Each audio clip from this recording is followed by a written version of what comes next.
Hey, welcome to the Hell Has an Exit podcast. I'm your host, Bryan Alzate. This show is not affiliated with any specific 12-step program.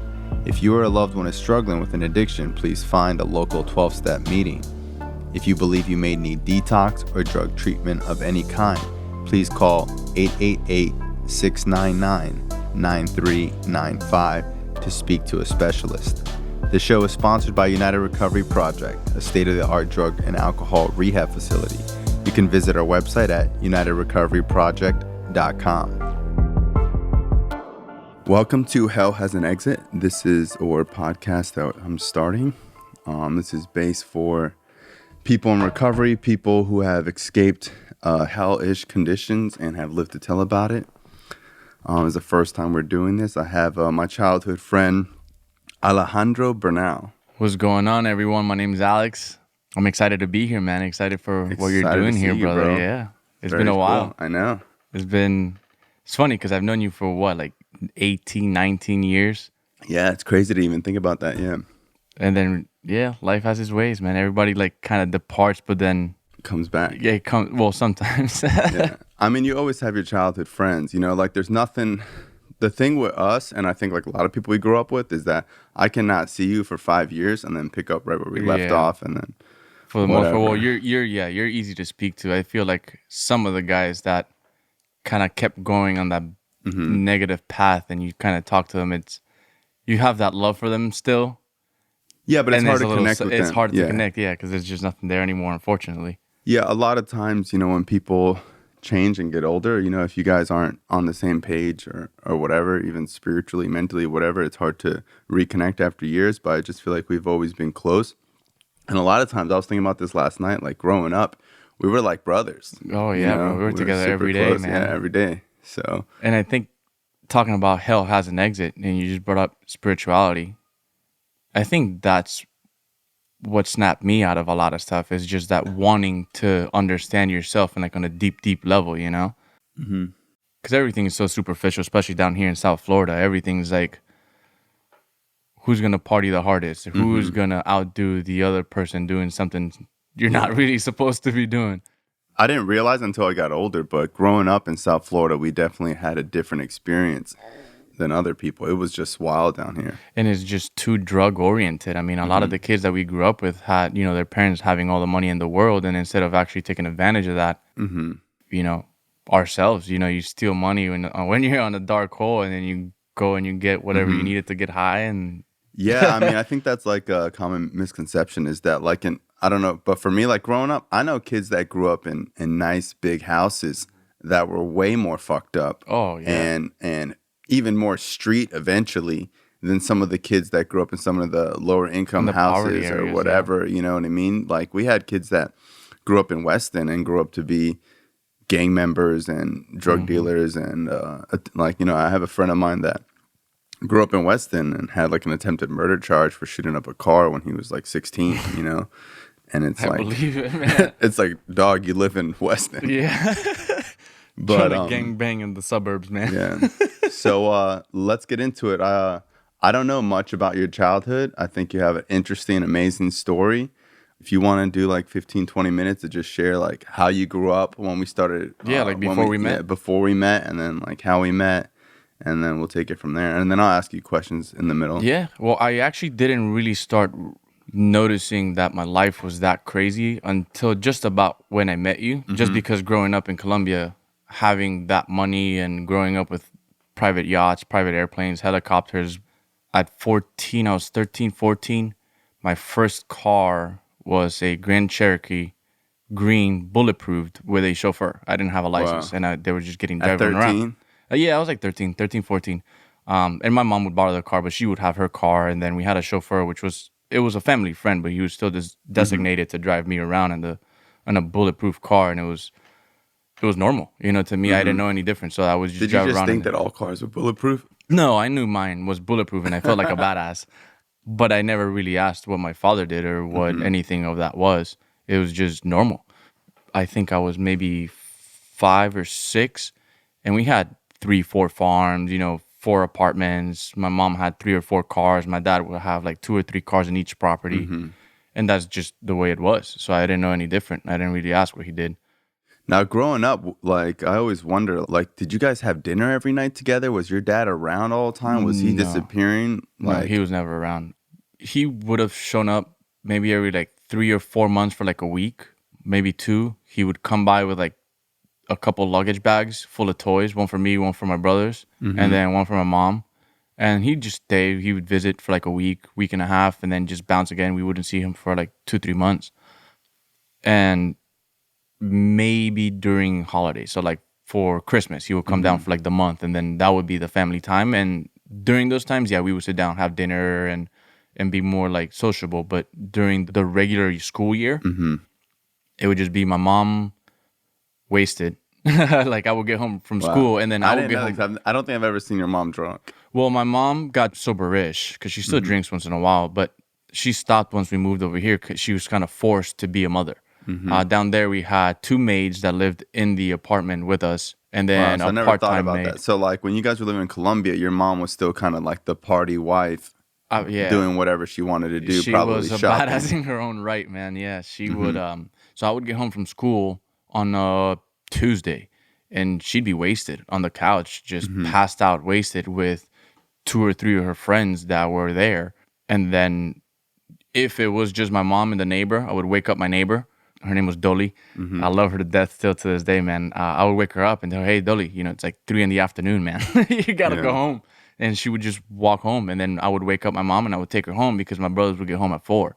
And I just didn't like my brothers seeing my mom like that. They did a couple of times, but it was just not a deep process of a thought. It was more of like, hey, mom, come on, let's get up and get you to the bed. And it still wasn't a big deal because you're a kid and you just see your mom kind of, oh, crap, she's drunk. Let me help her. And I just took her to the bed and then she was fine. But she didn't really have to essentially take care of us because the maids would wake us up, make us breakfast, make the beds, do the laundry, cook, clean the house.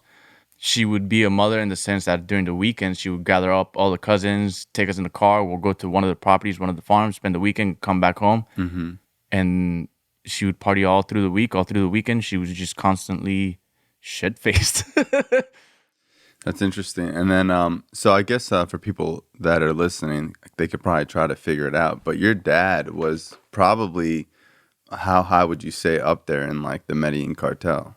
Well, when he got charged the operation was called Operation Millennium. It was in 1999. If I'm not mistaken, it was like 30 simultaneous arrests throughout the country. They put Fabio Ochoa and my dad as the head. Because my dad was the connect here in Florida and Fabio was the connect down in Colombia, but they were both owners of their land and they were growing it together. It was really what it was. Yeah, because I think I was reading, they were saying your father was responsible for 30 tons a month. Well, and the funny thing is that while he was in jail, I asked him if that was true, and he chuckled and he told me, he's more, like, right? Yeah. I was thinking, I was like, dude, I'm pretty sure it was way more than that. He never really told me what the answer was, and you met my dad eventually, but he chuckled and he's like, yo, that's what they know, but that's where we're gonna leave it at. Yeah, and exactly. I was like, this fucker. He was funny, man.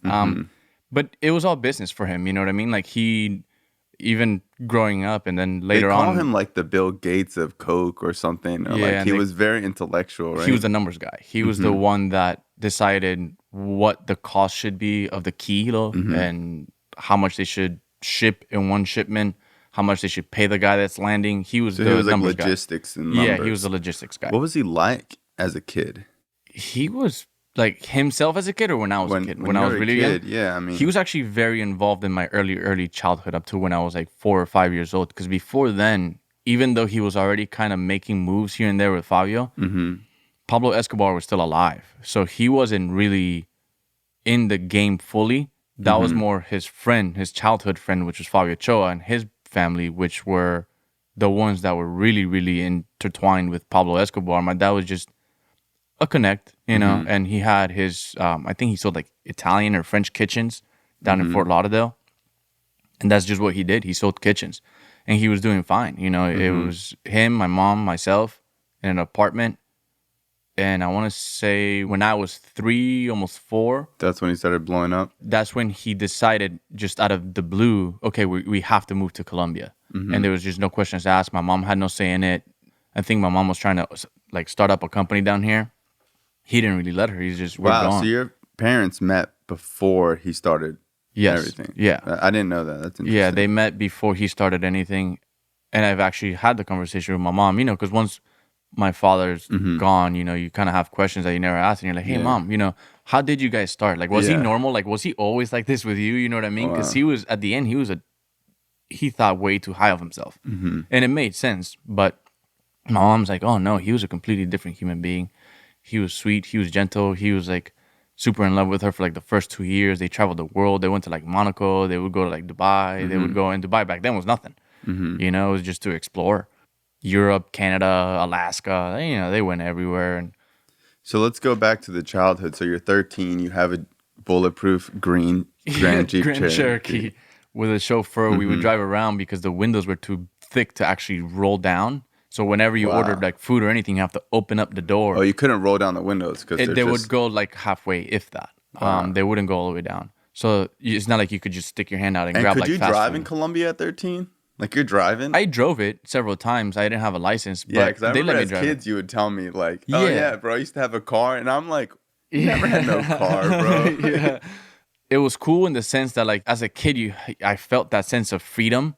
And you had bodyguards and stuff like that? Or just not really? My chauffeur was, he had a carry-on, but it was weird, man, because I would drive around and just look at everybody else, and I knew my life was different. Like, you can't help but to know your life is very, very different, but not really knowing why.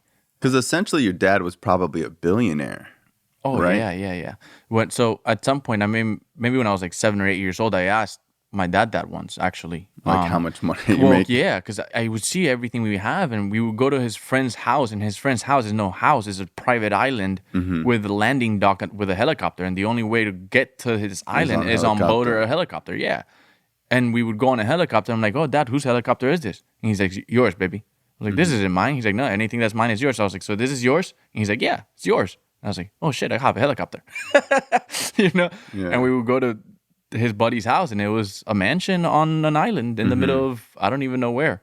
And when you asked him, so when I asked at 7, I was like 7 or 8 years old. I'm like, Dad, are you a millionaire? And again, with that same sarcastic chuckle, he's like, billionaire, baby, with a capital B. Wow. And that just always stuck in my head. I was like, yeah, we are different. And then that started getting to my head just because I didn't really know what he did still. But you started to feel egotistical as a young kid. And entitled. Oh, yeah, because he would tell me everything's mine. We would go to a property. He bought a property, and it was 425 acres, just one property. He built, I think it was like a 5,000 square foot at the top with 2 horse stables, a party house on the side, and it was literally like a full mountain. Wow. The property was a full mountain, and you look down at the property from any direction, there's nothing but mountain all around you. And you ask my dad, and what is all this? Like, how big is this? And his only answer would always be, don't worry about it. This is all yours. This is yours. You grew up, this is going to be yours. So you felt very entitled, like you said. And eventually I figured, man, I'm set. Like, I'm going to be a god when I grow up. But nope. Nope. Which eventually ended up being the biggest blessing, just because it's like it does connect you to a much more humble human side. But before he got arrested, before any of that, and we would go out all the time, the parties were absurd. For their birthdays, it was just bonkers. They would have like the mariachi bands that they would go and take over there with, private adult performers, and then they would have all the kids distracted with bound houses. Prostitutes. Yeah. Probably like tons of girls. Oh, dude, tons of girls. And the wives were okay with it because the husbands are making so much bread that it is just, they don't have an option. But they enjoyed it. They had fun. The girls would go there. They would have... And as a kid, did you know that it was cocaine that there was? Like, I have no idea it was even illegal. Oh, you didn't even know it was illegal? No. Not even. Because he had side hustles. So he had... You didn't know that cocaine was illegal? You didn't know? I didn't know that what he did was illegal. Okay. I knew coke was illegal, and I knew what it was. And I had buddies at 12 or 13 years old that would smoke weed, and we would frown upon it. I'm like, ew, dude, like, you guys do like illegal shit? Like, that's so stupid. Let alone my dad was the one freaking supplying the whole thing. He had several buildings with warehouses, and he would rent them out, and that was under my mother's name. So that was her quote-unquote income. He also had a recycled plastic bottling company that would bottle soaps and sprays and household goods. And that was one of his legit businesses. And my mom would tell me, I'm not kidding you, like once every 6 months, if anybody ever asks what your dad does, he sells soap. He has his own soaping company. And I'm like, why do you tell me this shit all the time? Like, no one's ever asked me what my father does. Yeah. Like, no one goes around your school saying, hey, what does your dad do? Like, that doesn't happen. But she just always made it a point to tell me, hey, so it just kind of engraved in my head, why would my dad do something illegal if he has that business? Then once he got arrested, when, Operation Millennium happened, You didn't know until then? Yeah. Wow. I found out when he got arrested. But what hit me wasn't so much the fact that he was going to be missing, because he was already never really present. It was more the fact of... But so was your relationship with him like you didn't like him, or... Oh, I loved him, bro, to the end. Oh, wow. He was hilarious. Gotcha. He was super fun to be around. So whenever he did when he come was around, you just figured he worked a lot. Yeah. And that's what he said. Yeah. So he would take me to the properties. He would pick me up and then take me to a property, and then we would go visit the horses. And when your dad's not around that much, when he is around, it's so great that it kind of compensates. It compensates because you're missing him the whole time, and they're like perfect in your eyes. Exactly. And then not only that, but then he's telling me, do you like all this stuff? Do you like your farms? Do you like the horses? Because I had like 4 or 5 horses. And he's like, do you like all this stuff? He's like, yeah. And I would tell him, you tell me you used to ride horses. Right? Oh, all the time. And then he would tell me, he's like, that's why I'm gone so much. Because if you like all this stuff, I have to work for it so that you guys can have all this stuff. Yeah. When did he get arrested? How old were you? I was about 13 in 1999 when he got arrested. And like I was saying, like what hit me wasn't so much the fact that he was going to be gone, because physically he wasn't present. It was more the fact that I was like, oh shit, I had a deep, deep, deep feeling that it almost felt like a pull inside my chest. I was like, oh shit, my dad's a bad guy. Like, that's when it hit you. How did you find out that he got arrested? Did your mom tell you? Was it on the news? I got home from school one day. It was probably like a Wednesday or Thursday. I usually wake up 7 in the morning to go to school. But this day we woke up at 4 in the morning to banging at the door. There was someone trying to break through the door, but we lived in a penthouse. Our penthouse door was bulletproof, bazooka-proof, actually. Wow. It had a metal plate in the center, and there was 4 huge metal bolts that would close. The size of the house key, my house key, was, I'm not kidding you, probably the size of my palm. Wow, that's a big key of the door was? It's a big old key, bro, yeah. So they couldn't break down the door, which is hilarious because there was military personnel outside and they couldn't break in. So they ended up having to ring the doorbell and and ask for access. And ask to open. So the maid goes out, looks for the peek hole, and they're military men with guns and machine guns, and everybody's trying to break the door in, but they can't. So then they ring in the doorbell asking for permission to come in, and my maid's like, hold on. So she comes and she give me a second. She goes, she gets my mom, she wakes everybody up. It's loud as shit. They're screaming. So then I wake up. We all, they take all the kids out to the living room. I don't think my brothers were there. I think my brothers were actually at my grandma's. So it was me and my mom. Yeah, because you actually have 2 brothers that are...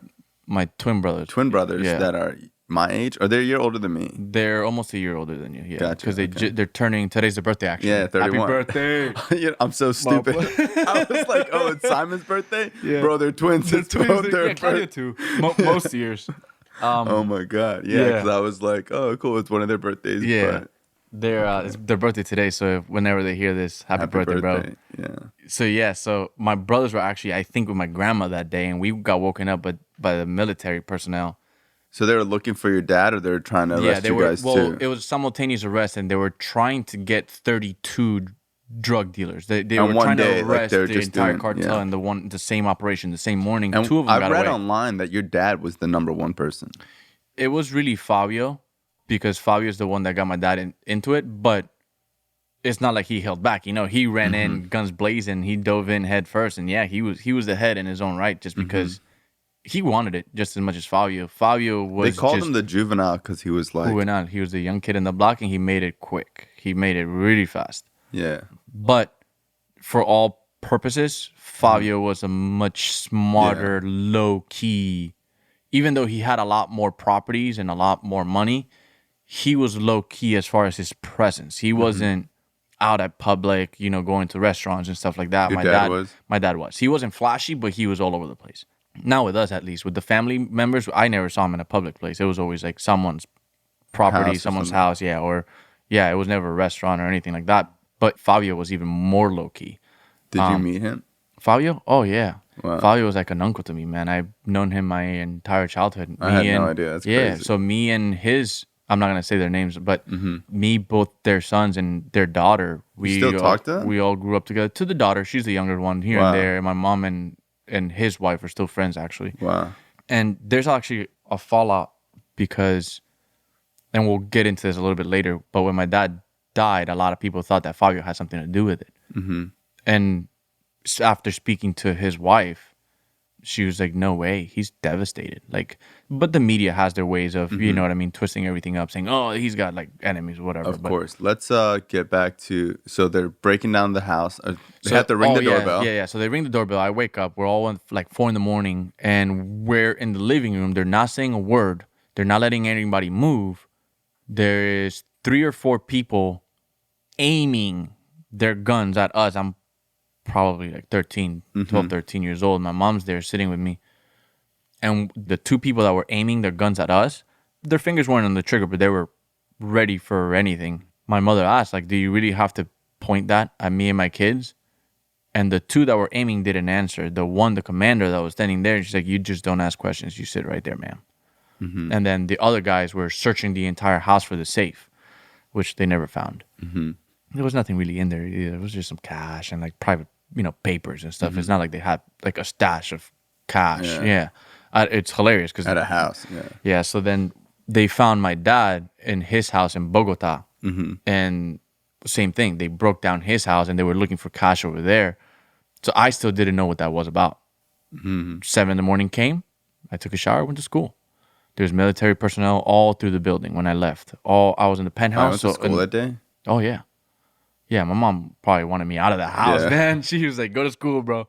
Wow. So then my neighbor, Juanca, which his birthday also just passed, he's like, dude, there's like military personnel everywhere. And he's my childhood friend too. And I was embarrassed. I didn't even tell him they're in my house. I was like, yeah, man, weird, right? Weird. Crazy. Yeah, dude, I saw them. So yeah, we went to school and it was normal, just a normal day. But that scene, it was still in my head. And then when I got back from school, on the way back, I told Juanca, I'm like, yeah, you remember those people in the morning? He's like, oh yeah, I wonder if they're still there. I was like, I hope not, man. They were in my house. And he's like, shut up. And I was like, bro, like inside my house since 4 a.m. Oh, snap, dude. And he immediately, because he was a little bit older, he's like, what'd your dad do, bro? So I was like, I have no fucking clue, man. Wow. And I got home, and when I got home, he walks into my house with me, and my mom's just bawling, crying in the bedroom. And she asks Juanca, can you please go home? And then, so he goes home, and then my mom, sits me down and tells me they arrested your father. He's going to be in jail for a long time, blah, blah, blah. Kind of give me the rundown. I was like, oh, man, really? Why? And I was so young, I was 13 years old, that I literally asked, did he get like a really bad ticket? Wow. Like, my dad can't be a bad guy, man. Yeah. You know what I mean? I was like, did he get a bad ticket? Yeah, bro. He must have left his car in the wrong parking spot overnight. Something. And she still didn't really tell me. So then I think it was about a month later, he had a court hearing, and we all went. And it was just obvious at that point, once you hear the judge, reiterating everything. There was so like then that's 7 when charges. It really hit you that it was hardcore. Yeah, hardcore, like, something huge. 7 at that charges. Level, like, it's not really selling drugs. It's like a corporation. You know what I mean? Yeah, when you have that many people under you. He's probably got, thousands of employees at that point. Well, I remember too when I asked him, and this is like later on in the years once he was in jail here in the U.S., I asked him, how much money were you actually generating a month? And he's like, well, for myself or for my team? I was like, no, for your team, for everybody. He's like, I don't know, 30, 40 million. I was like, Colombian pesos? He's like, no, dollars. Yeah. I'm like, damn. Like, yeah, it's a big company. Well, and what's crazy is that the government makes sure they take everything. Yeah, I was wondering, how does that work? It took years. It took years for them to take everything. Because I always wondered, like, bro, your dad had all this money stashed and paintings and all sorts of stuff. So like, that's actually how did this? So the tangible stuff was actually what my mom survived on once we moved here, because she didn't have a job. Yeah, I always She thought never it went to was so school. crazy because I'm just like, bro, there's no way they can find everything. There's got to be millions of dollars buried somewhere or I something. wish. So when that whole thing happened, he did 3 years in Colombia, a little over 3 years. And then he got extradited here. And my mom's like, well, we don't have a choice, that we're going, And we actually came up about a year before he did, just so that we can get used to the area and all that stuff. So I came in here like my late 14, and I met you like 2 months after I moved here. So it was still sort of fresh. Wow, that's because at the time I don't know what really happened at all. I know. So we just like become friends. We just become friends. You just like you moved into a neighborhood, and I knew that you had two brothers. And you went to school with my brothers. Yeah, I went to school with your brothers, but your brothers were so I don't know how to childish. They're just like good dorky kids, bro. They like dressed the same. They brought a lunchbox to school. Like, bro, growing up, you didn't pack your lunch, bro. That was like dorky. You know? And my brothers would actually tell me, he's like, oh, you hang out with Bryan? He's the bad kid in my class. I'm like, what? He's awesome. He's like, no, nobody messes with Bryan. No one talks to Bryan. He's like, is he older? Did he fail a couple classes? I'm like, dude, he's younger than you. Yeah, I remember I was younger than your brothers, and that's how my life was. That like I would have friends, and I'd go to school with their little brothers, but I'd hang out with their older brothers. Kids, yeah, your mentality was completely different, though. I remember even meeting you, and I remember seeing you with the GoPeds with Bryan. Forget his last name. Yeah, Jamaican Bryan. And I was like, damn, yeah, I need to ride one of those. And I remember that's how we met. I just started riding your GoPed, and we became friends. And then I started going over your crib, and yeah, man, we were boys since. So when you moved here, because I just remember your mom just being like the nicest, coolest, and like your whole family, your uncle and your aunt. I just always have like, really good memories of that. So like when your mom came here, how hard was it for her? It was tough. She cried every day for like 2 years. Yeah. Because I imagine she had... But she had already done that in Colombia, too, so that because it was already normal. 3 years. Yeah, it had already been So 3 when years. did they start taking the stuff? Before we came here. So before we moved up here, out of 8 properties, we had 2 left. And it was because the lawyer's argument was, it's not just about letting them keep somewhere to live. It's about depleting the lifestyle. You can strip away the entire lifestyle because you're now you're rippling and affecting the child's lifestyle. So they let us keep one farm, or we call it a farm. It wasn't really a farm. It was like a vacation home. And then the penthouse, which is where we lived. But slowly, the apartments in Bogota, the house in Bogota, the farms in Caldas, like San Jeronimo, like all those properties slowly just started getting taken away by the government. And even the ones that weren't taken away, we were not allowed to actually step foot into. He was trying to sell some before the government got a hold of them. But the actual documents of the properties were just so tangled up that he just couldn't get rid of them. He couldn't free up the money. So at that point, the only thing that he could survive on was the tangible stuff. The cars, the jewelry, the horses. We had well over 50 horses, and I think the cheapest one was like $150K. He had another horse that was like $500 that he would not get rid of because that was his baby. He's like, I'm not selling that horse. I'm not selling that horse. And he didn't. That was the last horse he sold. Wow. And it killed him because the horse was like the champion in South America for Paso Fino for like 6 years in a row. And it was still making him money, which was helping cover the lawyers. Wow. I remember hearing the conversations of my mom, well, I owe this lawyer $250,000. Let's just sell this horse. I'm like, shit, one horse is gonna cover that, and that's just for 1 year of one charge out of 7 charges. Wow. And I remember all those conversations, and it was just normal. It was still normal. Like I understood that something bad was happening, but I didn't actually realize I'm not going to have anything at one point. My dad's going to figure this out. And even while he was in jail. Wow, so you still thought for those 3 years in Colombia. He was still convinced when we would go visit him, I'm going to take care of you. Yeah. He's like, don't you worry. I'm going to get out. I'm going to take care of you. And he would say that. And you grow up and you want to do your own thing anyway, but that's still kind of engraved in your head of, damn, my pop's going to get out at some point and he's going to kill it again. Eventually, regardless of what he does. So before we moved here, we would go and visit him in the prison over there. And he didn't get sent out to a specific jail. they had to pay for the jail that they were in. Mm-hmm. His jail wasn't really a jail. Like what happened with Pablo? He like built his own jail. Well, Pablo was different because he built his own jail, and that was completely crazy. Because my aunt actually lived across the street from that, from Pablo's prison. You know what's funny is that I don't know if you feel the same way, but when people ask me like, "Oh, do you watch Narcos or whatever?" I hate that stuff. Me too. I'm like, it's so fake. I'm like, nah, bro. Nah. And even Scarface, I saw Scarface the movie. And it's really entertaining as a kid, and it's really entertaining. It's fun to watch. And you thought it was stupid, right? It's so stupid. Because people really glorify this. Oh man, hello to my little friend. Like, bro, it's not like that. Maybe in the U.S. when the cocaine cowboys era happened, it was wild. Yeah. But in Colombia, it's all business. You know, nobody's carrying out guns. Nobody's sending out to kill anybody unless you're Pablo, because Pablo was nuts. But my dad and his friends, it was all business.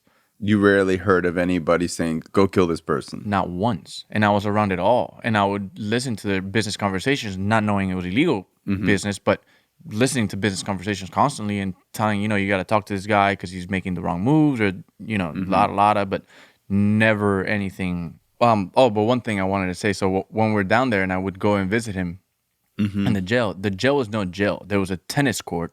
There was a soccer court. There was a gym. There was a foosball in the jail, a pool table, a foosball table. Was there other inmates? Yes, there was I think there was like 10 or 12 out of the 30 that got arrested were in there, so they could still conspire and do business from in there, including Fabio and like all the other guys. Wow.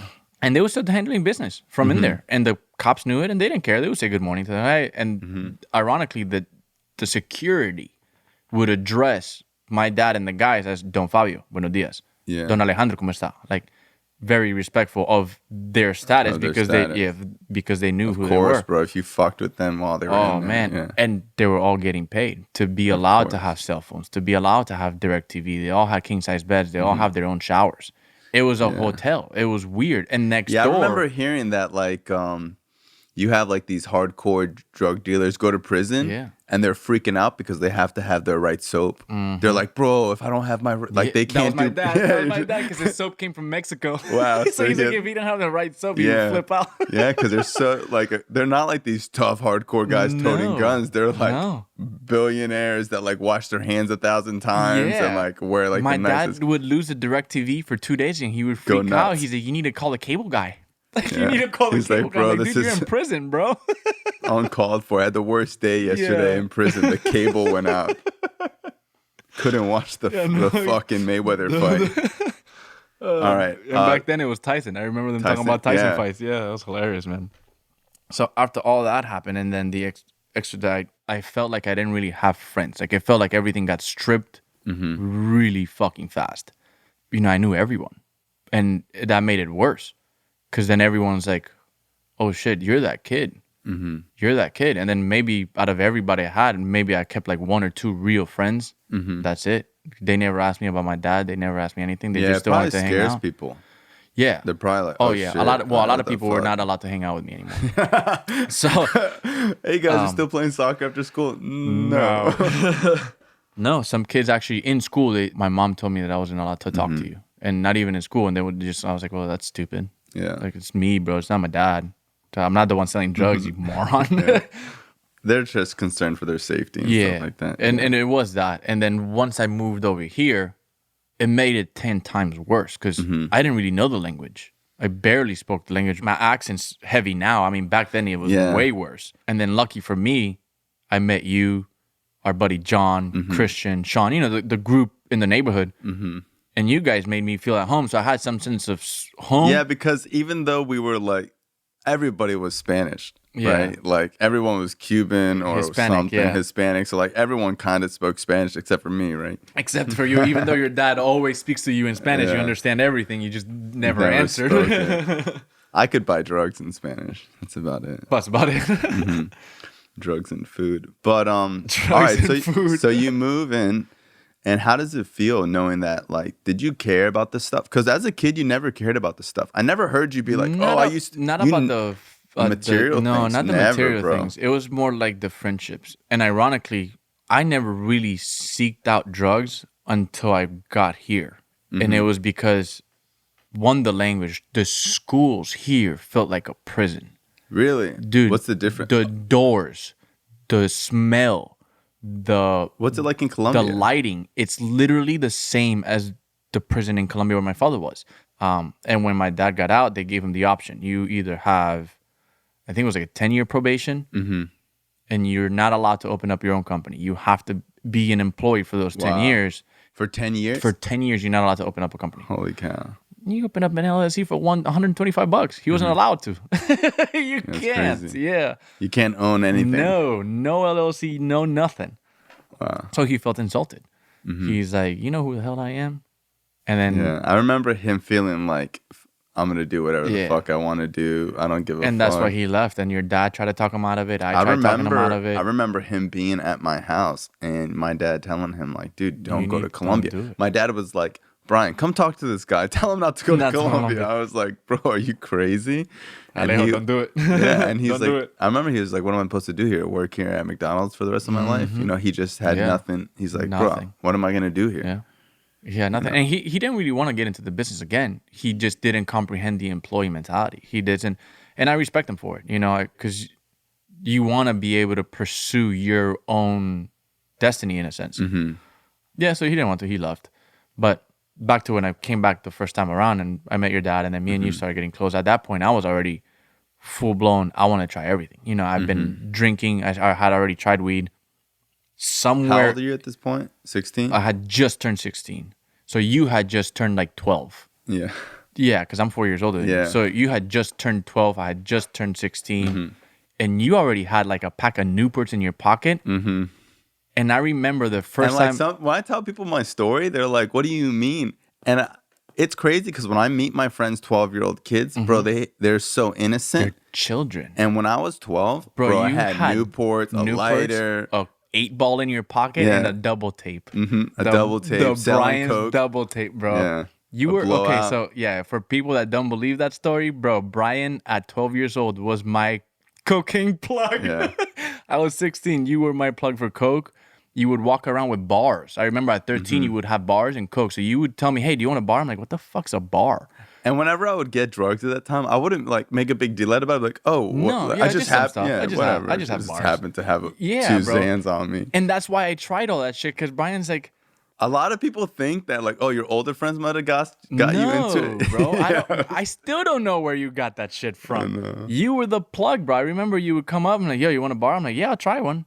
And then, 30 minutes later, you're feeling woozy as shit, but you're feeling like, oh my God, bro. And then on top of that, I'm already fucked up. And then somehow this 13-year-old buddy of mine pulls out a pack of Newports. Hey, you want to smoke a square? Yeah, I want a square. That's what we called it, a square. You want a square? Yeah, I'll smoke a square.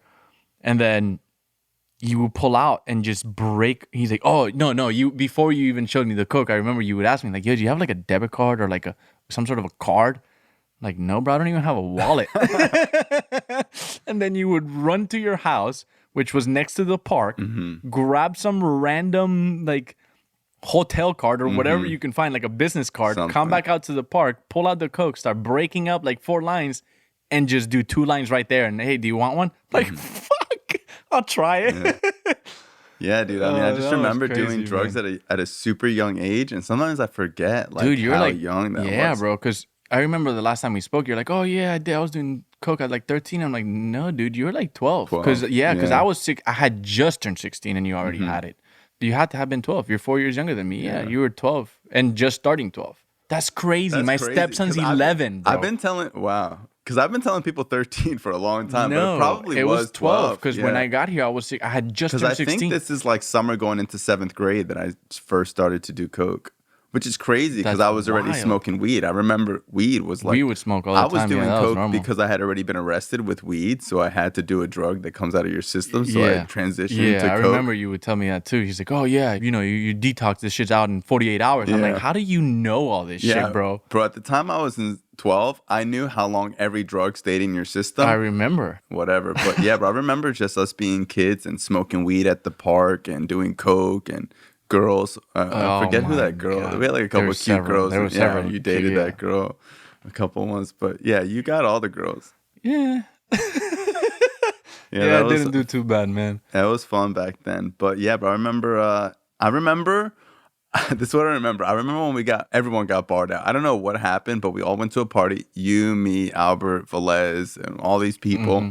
I must have been in 7th grade or something. Velez, man. He's doing good now. I saw he was you. That's what's up, bro. Tell him I say what's up, man. I haven't seen him in years. Yeah. But I remember, whatever. I got super barred out again and we were drinking malt liquor.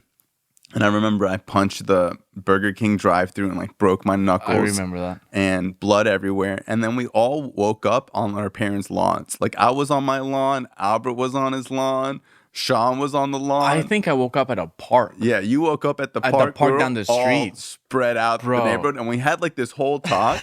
And I remember I was the youngest one. I was literally like 12, 13, and maybe the plug. 13. And everybody else was 16, 17, juniors in college. And we had like this big thing. And everybody was thinking like, oh, poor Bryan. These kids are manipulating him. And everybody was like, bro, Bryan gave us the Xanax, bro. Bryan's the one who had the Xanax, bro. None of us even wanted to do it. He convinced us I didn't even know what it was, bro. Yeah, it was crazy. And then I was hooked after that because I was like, damn, that shit was good. And then we would get shit-faced all the time. Yeah, we get fucked up for a while. Sean ran naked a couple times because of it. Yeah, dude. Sean was wild. And then you remember Chris Cabrera, you and Chris or whoever it was, Sean was like stripping and running down the street and someone took his clothes. Yeah, we would have wild nights.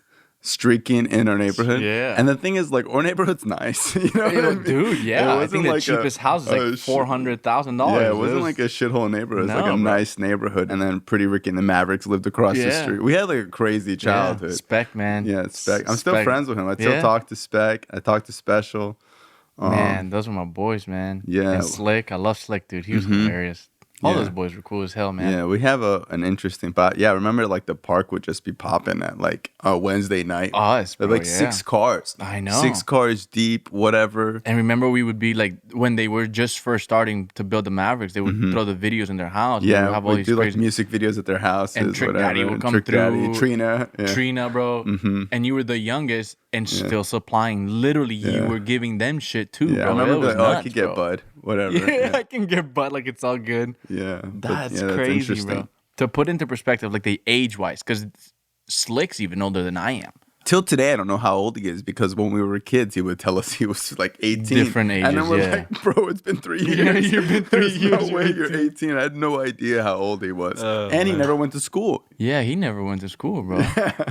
Spec, I remember. Spec Spec went to Western. Yeah. It's funny how, because me and him, he would drive me to school on that beat up old Honda Civic. Yeah. And then he ended up hitting it, man. Yeah. He did good. That's awesome. Good. Yeah, I was just talking to him the other day. He's trying to buy a jet.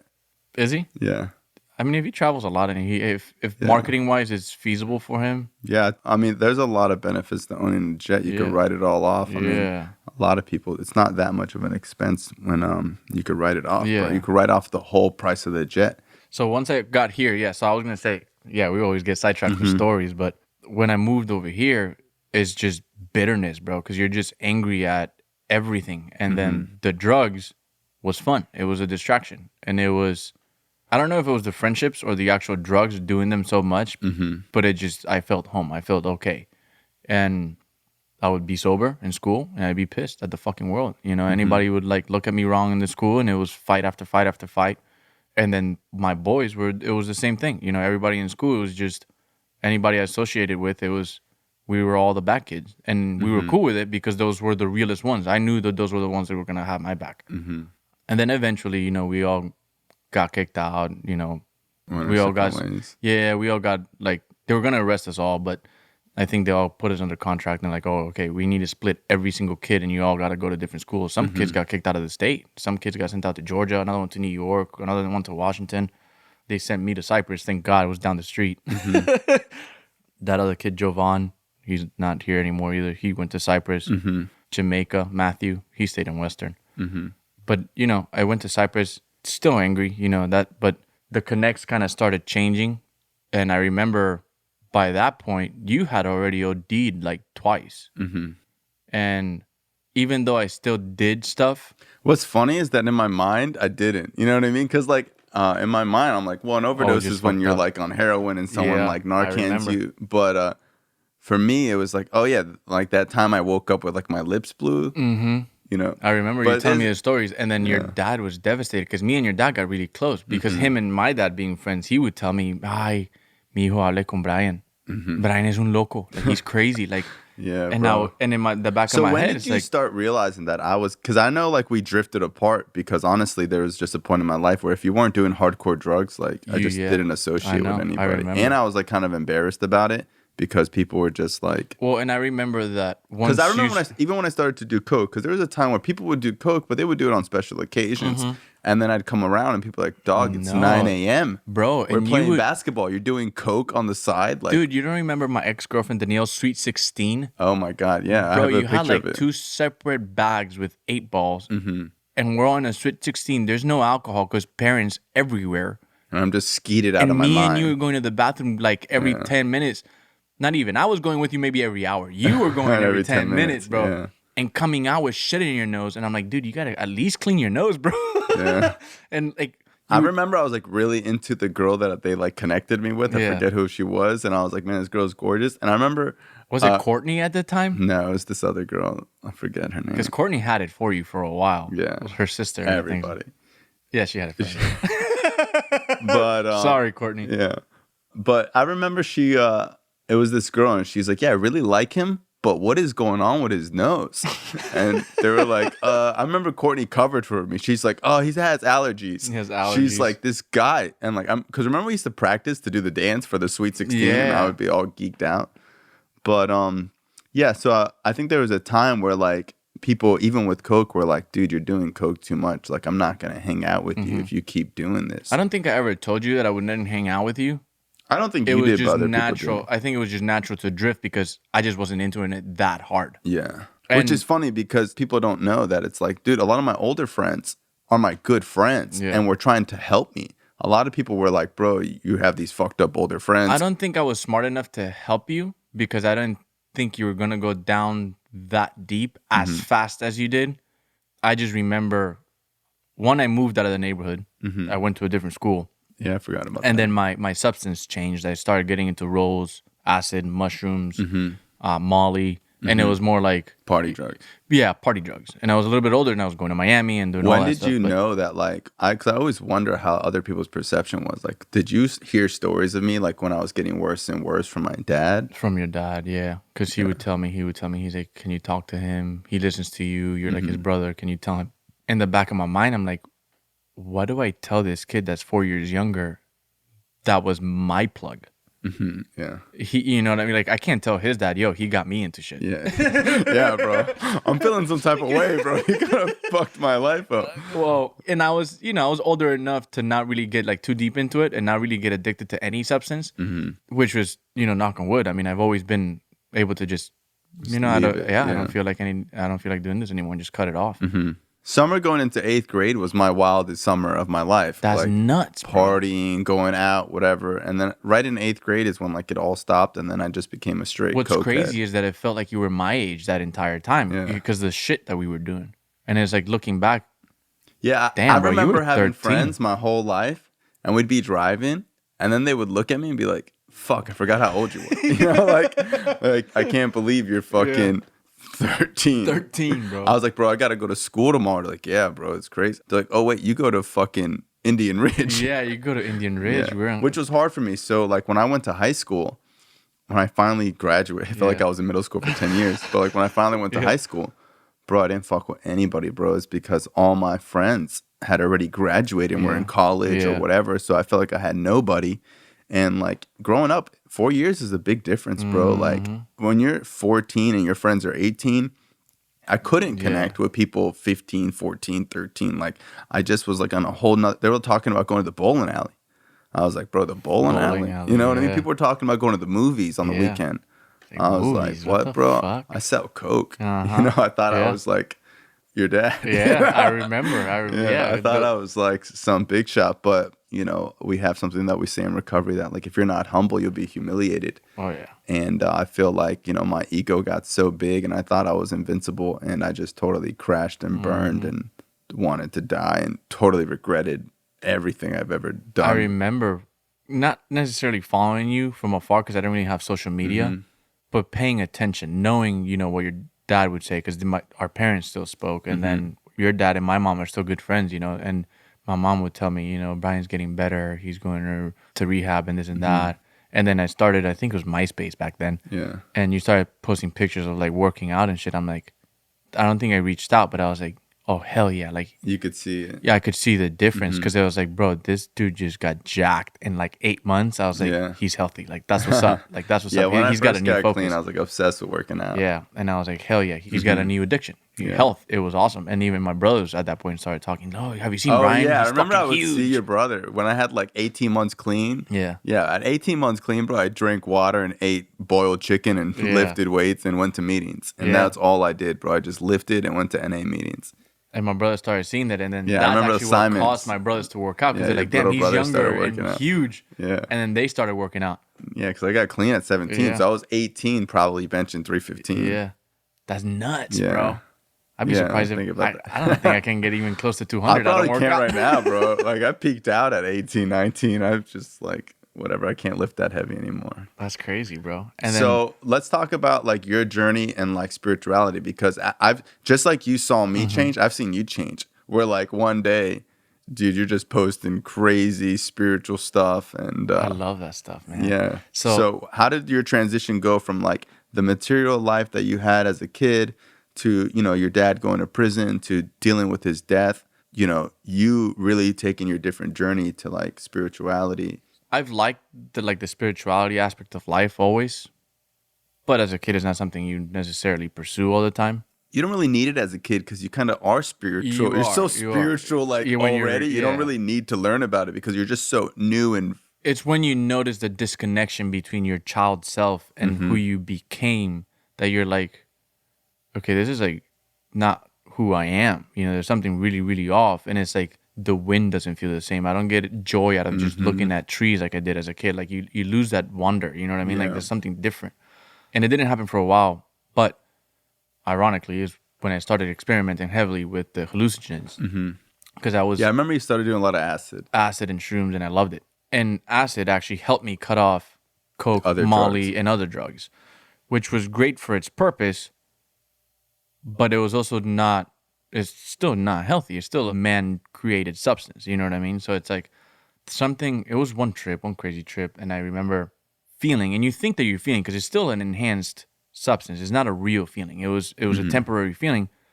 But the thought process still was, everything's alive. Even the wall next to me. Yeah, because when you're on acid, everything is alive. Everything is moving. You know what I mean? So, but the thought process to me, and it is, though. Like, it is. Like particles are so close together that it looks solid, but there is no such thing. There is no such solid. Thing. Nah, everything's moving and vibrating. Space. Everything is vibrating. I never realized that, but yeah, when you're tripping, you see the vibration. You see the vibration, and then I was looking at the wall and thinking, this wall's alive. Like it might not be organic life, but the energy is in there, and everything in its energy. If there's frequency everywhere, there's sound everywhere, or at least frequency, because sound is just frequency that's audible to our ears, but everything's frequency. So then after, tripping and getting into that, I was like, if it's real, that the substance is just bringing it to my attention, because it's still there, regardless of the substance or not. Yeah.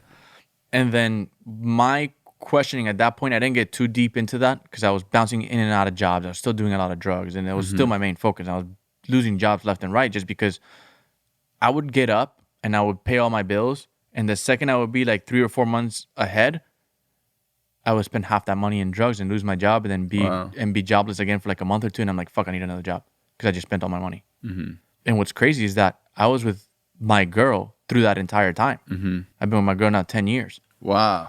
Which, holy cow, dude, she is amazing. To see someone, well, we'll get into that later, but so I was losing jobs left and right, using all that money for drugs and just doing stupid shit. And I started asking myself again from the beginning, does your spirituality have anything to do with your income? Because you seem to be more at peace when you don't make money, or when you make a steady, you know what I mean? And I was like, no, that can't be right. It just can't be right. And I had some money saved up when we moved up. I still, enough to carry me along for like 6 months. So I was like, I'm going to take a break. I'm going to be with my son for like 3 months. I'm going to take a break.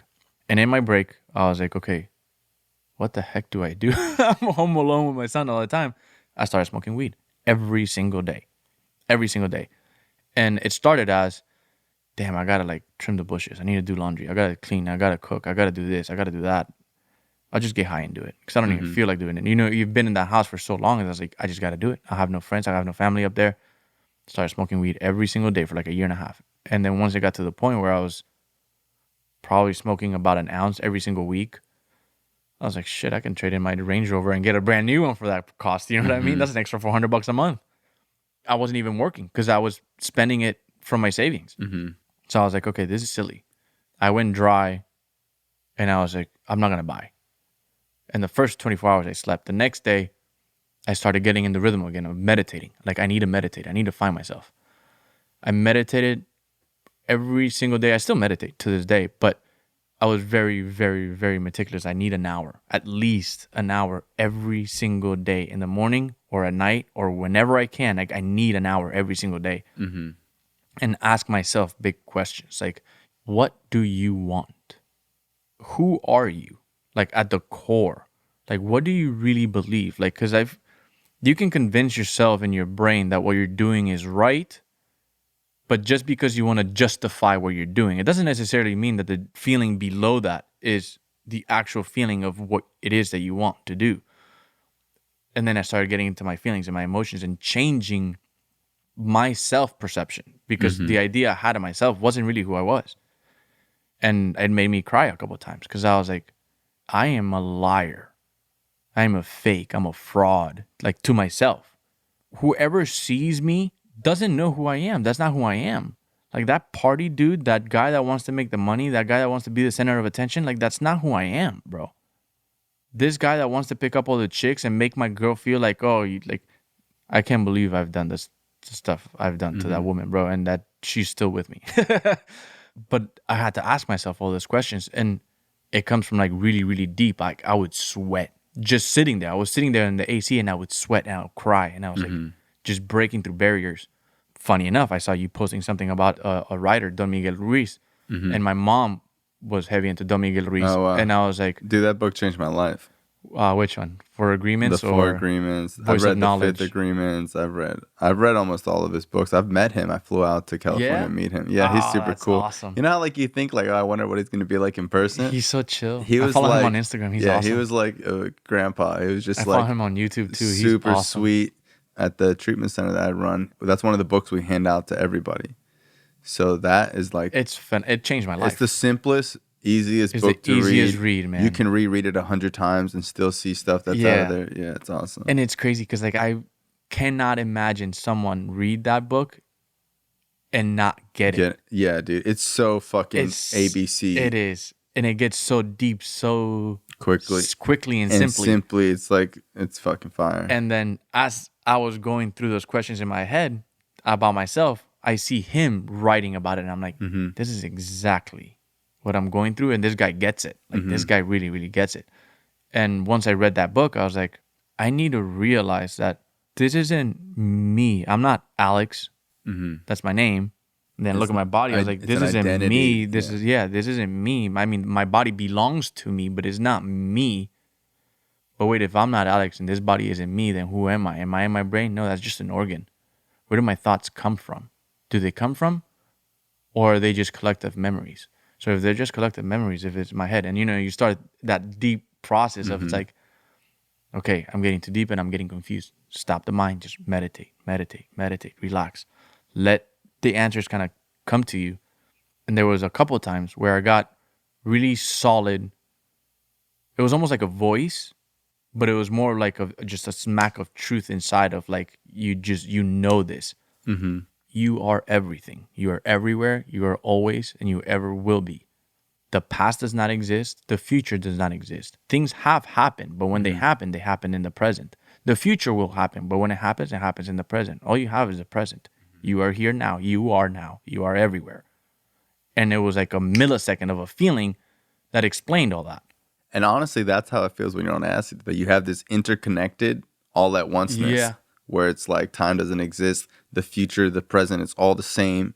You know, I think in I Heart Huckabees where they have like this blanket and he's like, he puts his hand under it and he's like, this is a cheeseburger, this is an orgasm, this is you going down the street, but it's still under the blanket, you know, so he's just like, dude, this is everything, you know, and I think that, you know, psychedelics can help you like get that clarity, but when the drug's gone, it's gone. It's gone. When the drug's gone, that whole clarity, and you're at traffic and you're pissed off again. You know what I mean? So if you can't take it into your daily life, it's a fucking drug, bro. Yeah, it's a drug. Well, I appreciate you. Thank you for having me, man. Love you, bro. It's always good to see you. I'll be coming by more often. Come visit, bro. Heck yeah. Love you, man. Love everybody, bro. All right, peace.